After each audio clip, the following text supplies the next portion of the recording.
Oh, howdy all, grab yourself a beer, it's time for some Path of Exile discussion. Today I wanted to talk my initial impressions on 3.15.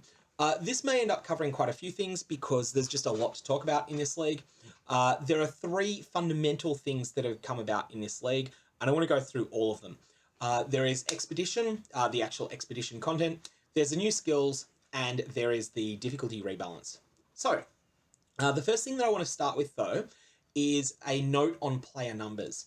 I see a lot of sort of reference by people that don't like the league to lower player numbers. And I think we've got to say that whether you like the league or not, whether the league is objectively good or not, whether it is well received overall or not, the numbers are going to be down this league no matter what. That's due to world events. The United States is in a summer after pretty much missing a summer. And the United States is the biggest market for this game. So something like 32% of my channel's views come from the United States. And they're basically going through the first summer in 2 years that you can really be outside. So no matter how good this league was, it was always going to be a poor performer in terms of numbers. That said, I do think GGG should look into genuine market research where they can compare apples to apples. So for instance, world events in Sydney, Australia right now are pretty similar to world events in Melbourne, Australia during Heist. So you could compare the popularity of the league amongst people in Sydney to the popularity of Heist in Melbourne in September of last year, and see which of them comes out on top on that metric.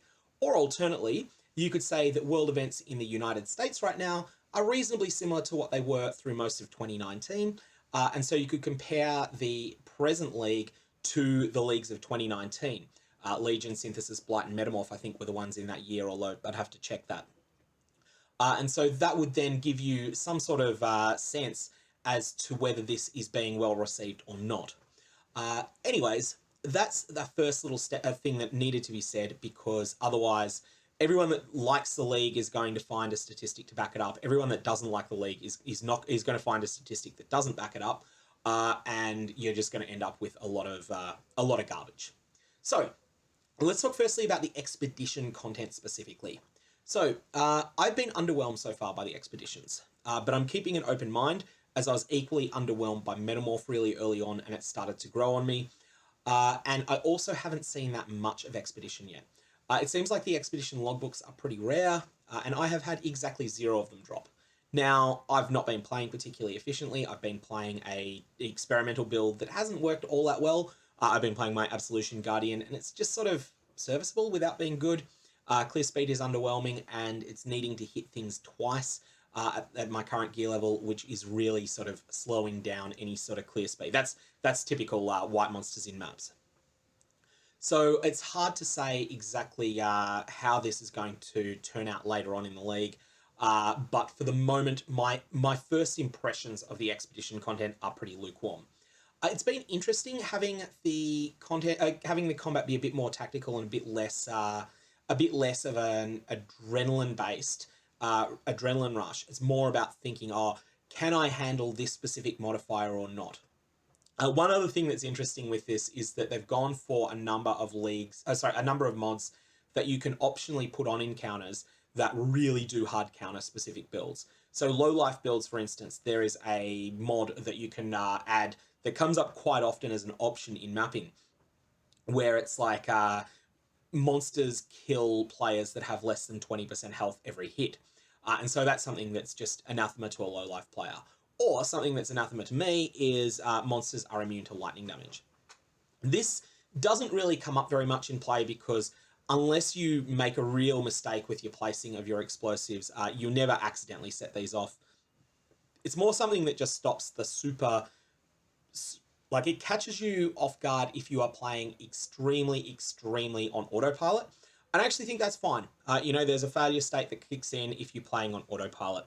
But in reality, what happens is you realize, oh, oops, I just derped, and then you start running away from the encounter rather than actually trying to fight through it.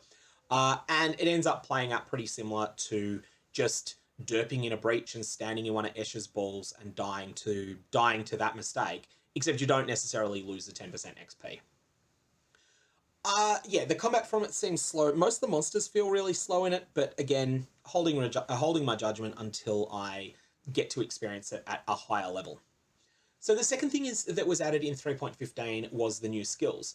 The only one I have experience with is Absolution, and you're seeing here what Absolution looks like with a fair bit of area of effect investment. Area of effect feels really important on this skill, and so I've taken all of the area nodes on the passive tree. Ultimately, it hits a pretty small area of the ground. It doesn't hit all that hard. The Sentinels of Absolution that it spawns when you kill monsters hit really hard. The real nightmare scenario, though, that you get with this skill is that sometimes the first monster you encounter is tanky. Like if you go into a map and the first monster you encounter is a rare monster on its own and it's got resist elemental damage on it, you're literally going to be sitting there spamming Absolution on it, dodging its attacks for 18, 20 seconds until you kill it, and then you get your first Sentinel of Absolution, and then you can progress forward through the map. Or what I tend to do more often is that I will run forward, like I will kite that monster forward until I find a new pack of monsters. Then I will turn on them. And so yeah, like this skill has been underwhelming so far. It's not unplayable. It was certainly good enough to get through the whole campaign, including with all the difficulty changes, but it is not performing very well. I can't judge the others yet. I want to revisit Absolution when my character's more powerful, which may actually be when I've got a second character up to maps first, and then I come back and invest a lot more in Absolution. But we'll work on that as we go. Forbidden Rite totems looks really strong. I've seen a few people using that well, and the other skills I haven't seen used all that much. I'm really keen to see what Voltaxic Burst looks like in practice, but again, I've not grouped with anyone that's been using it. So let's talk about the rebalance, because that's both the biggest change that was made in 3.15 and also the most controversial. You find, like, looking at the Path of Exile subreddit, which is dominated by people who have a particular view of, like, ultra fast gameplay is the only thing that matters. Challenges is anti-fun because it reduces the amount of kills per second that you're getting. That subreddit has a very negative view of this. I don't know if that's general or not. It's been a mixed bag looking at my subscriber comments. It's been a number of people that have been like, yeah, this is great. A number have been, yeah, this has been terrible. There's not much in between. Interestingly, though, from the amount of talking to newer players that I've tried, newer players have found that the game feels fine at the moment in terms of difficulty.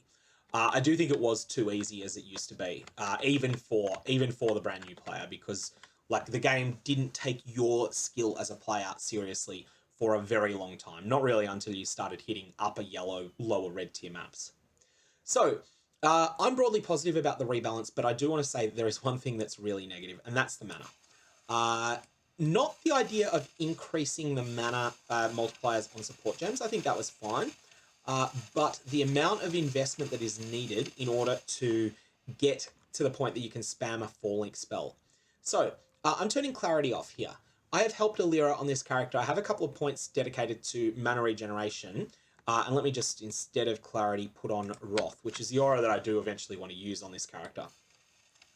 This is what using a 4-link 4-link Absolution looks like. And you see that I got about 6 casts before I was completely out of mana.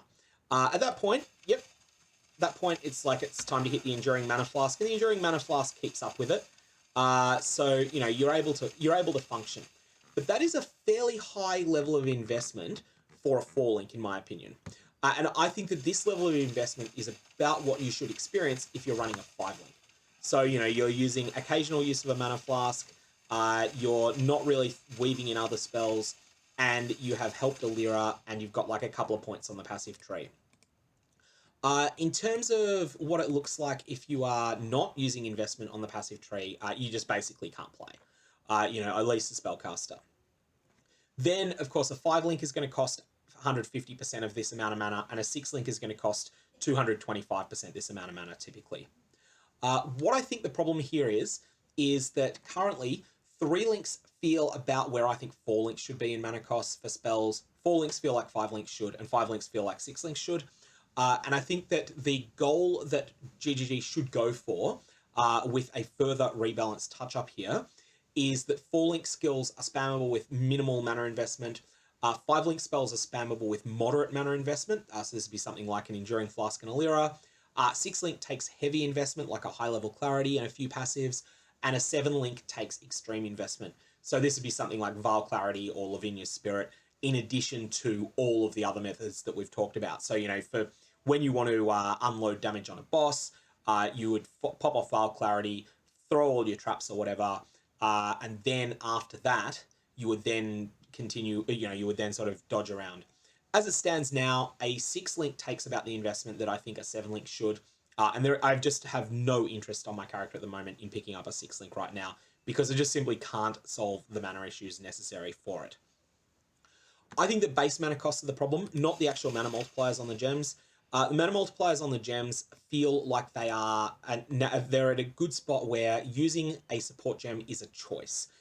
You would actually sometimes consider not supporting things, whereas if the mana multipliers were reverted to what they were in 3.14, the only reason not to use a support gem would be because you didn't have space for it.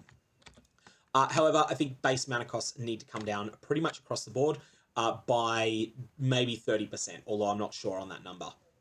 And I think that should happen pretty fast before it ends up impacting the entirety of the league. So that's the one thing on the rebalance that I think is negative. Now let's talk about the positives. Let's talk about the axe. Like, the axe was so much more fun than they've ever been, you know, really since 3.0.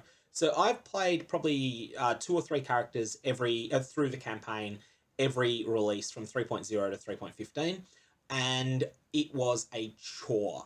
But it wasn't just a chore the 43rd and 44th times. It was a chore from about the 6th time, probably, maybe even earlier than that.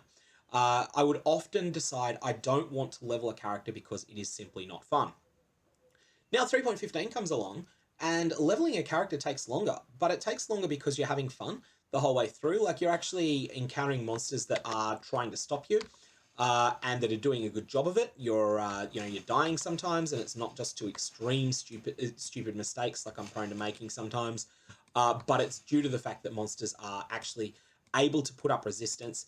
And fundamentally, I think the biggest change is that now you need to upgrade your gear multiple times during the campaign. So I had gotten into a rhythm, and this actually caused me to come unstuck quite badly on 3.15 launch. I'd gotten into a rhythm of set your character up in Act 3 or 4, and then from there on, almost never change your gear. Only consider picking up a piece of gear if it's got if you have a genuinely bad item already equipped and it's already got the right links on it. That was the only scenario in which I'd pick up gear during the sort of Act 5, 6, 7, 8, 9, 10 most of the time. Or maybe I just knew I had some individual piece of really terrible gear. There were times that I would get to red maps still wearing an item that I found in Act 3, because I hadn't felt like I hadn't felt like the game was challenging me enough to warrant the effort of finding an upgrade. Now, everything just needs to be not needs to be constantly upgraded, but you're constantly looking for upgrades, and upgrades start to matter again during the back half of the campaign. And now I'm in a position where I'm in white maps on this character, and I'm looking to upgrade multiple pieces of gear, and I may end up upgrading multiple times while still in white maps. So this is going to be a huge improvement it already has been to the campaign. Like, I had fun for the first time in the campaign in 50 odd playthroughs. The other thing that was significant about the campaign changes was that I found myself leveling up higher than I would have normally. And that is the solution that new players are finding to the fact that the campaign is made harder. Now, I was leveling fairly close to progression of the server. Like, I was taking sort of 8 hours to go through the campaign, whereas a lot of players that are newer would be a fair bit behind. But if you join public groups now, if you jump into the acts, in fact, let's just do this while I'm recording this. I'm just going to jump into Act 4 and see what groups are listed and what sort of character levels are listing them in these groups. Because you'll find the public parties in Act 4. Okay, so you've got here a bunch of players that are doing Duresso at the moment, and you've got level 32 and 41 in the same group. This level 32 player is probably a veteran player. This level 41 and this level 41 here, and this level 40. These are probably quite new players who are over-leveling because they're just killing everything. That's what new players tend to do, and that means their characters are going to be much more powerful than this first Rangers would be. and as a result, they're going to be able to get through the campaign just fine, despite these sharp difficulty increases. And having a look here, you've got a group for lake runs, like dried lake runs. This is something that used to be done all the time back when the game was a bit harder than it is now. Or sorry, when it was harder than it was during the say 3.9 era. Players would be spending time farming XP as groups while they're leveling up. So that's Act 4. Let's pick another act as well and see if it's the same sort of pattern. Act 7. So we're at 32 hours into League launch. So this will be, again, should be a mixture of players of all sorts of capabilities. So we have a group of players here doing Chamber of Sins, and we've got a level 54 and a level 45 together because they are just, like you'll have, this player is probably much less experienced than this player, especially given that someone's playing an Ascendant, they'll know what they're doing. It's a much harder class to start than anything else. And so you're seeing here that new players are coping just fine by virtue of over-leveling, by virtue of killing more monsters as they go. So that's where I think we're going with the difficulty changes. New players will take longer to get through the campaign and will just over-level and overpower content, whereas veteran players will actually have a bit more fun while they're leveling. And that's certainly been my experience. Then you get to maps and things are much harder than they used to be. Like I'm still running in white tier maps and I'm looking to upgrade pretty much every piece of gear already, rather than just waiting until, really seriously being at an end game. Anyways, that should give about most of my thoughts here. So I'll just quickly recap everything. Firstly, player numbers are a bit misleading at the moment because the United States situation has changed a lot over the last sort of 6 months. And so no matter how good or bad the league is, the numbers there are going to be really bad. GGG should investigate player numbers to see what the overall thoughts are across the community, but they need to do that by looking at areas, by trying to exclude the massive biases that will come from the virus situation around the world changing. Secondly, the expedition encounters so far have been underwhelming for me. Other people may have had different experience, and I'm still keeping an open mind on them. Thirdly, the new skills, Absolution's underwhelming, Forbidden Rite totems seems really cool, and nothing else jumps out at me as being used all that much. Maybe there is. I haven't really been spying on the meta very much this league. I've just been playing and sleeping. And then finally, the rebalance. The mana changes. The mana changes on support gems were right. The absence of an overhaul of mana costs on spells going alongside them was a mistake. And the broadly speaking, the other changes were good. One thing I will just quickly state, though, is that the mudflats and the coast are overtuned in Act 1. They need to be nerfed. They are tuned at a level that was, designed to challenge me, whereas I don't think they should be designed to challenge me. I think they should be designed so that a new player feels like they're, feels like that they're facing resistance, but that the goal should be that 50% of new players get through the mudflats without a death on their very first attempt, going in completely blind. I don't think that's the case now. Maybe even more than 50%. It shouldn't be 100%. I think if it's 100%, then it's undertuned. But players should just feel like, oh yeah, dodging out of the way of these guys is intuitive and sensible. But that I think it's just, at the moment, you need to dodge almost all of them, otherwise you get stun locked and killed. That's all I got on this. If you got comments or questions, fire away below. Otherwise, I'm going to leave it there. Hope you have fun in 3.15. May your Varlorbs have interesting results.